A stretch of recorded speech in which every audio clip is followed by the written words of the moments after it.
I think I'm as stingy as can be. I just say to my heart, I hope the Lord will forgive me if I even dream of giving one thing to this organization.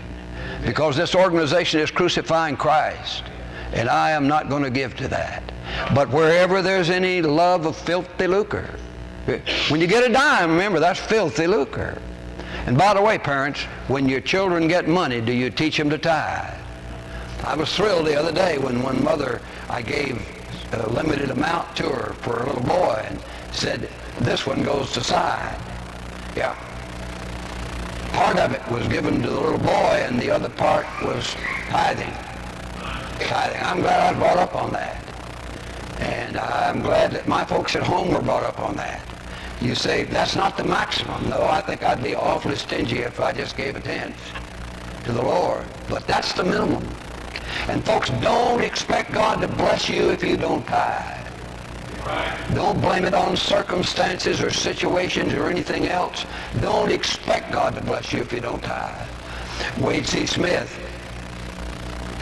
gave this testimony in my hearing. He said that after he was married, for quite a long while he was in debt. And he didn't tithe. God spoke to him about tithing. And of course he said what many others have said, I have to pay my debts before I tithe. And God pressed this on his soul. God is your first creditor. God is your first creditor. And before you settle your accounts with man, you settle your accounts with God.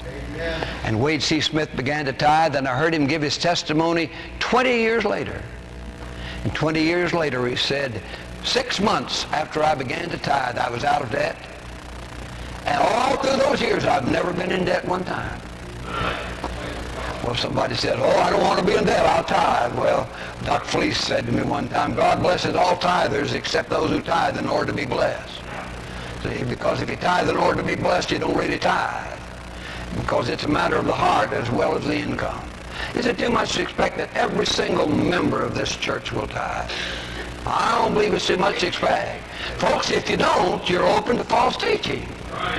If I don't settle my accounts far more than 1/10, then I'm open to false teaching.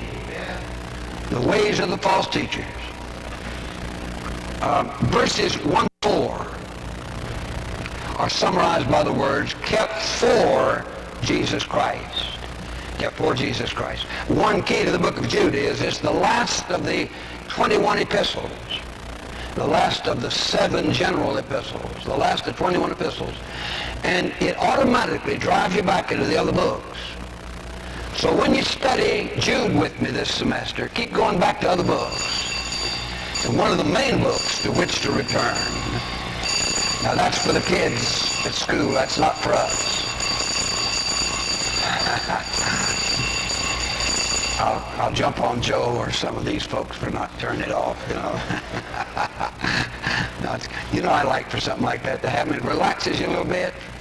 And folks, I don't want to. Sometimes I go off, you know, and one thing reminds me of another, and then I have to say, now where was I?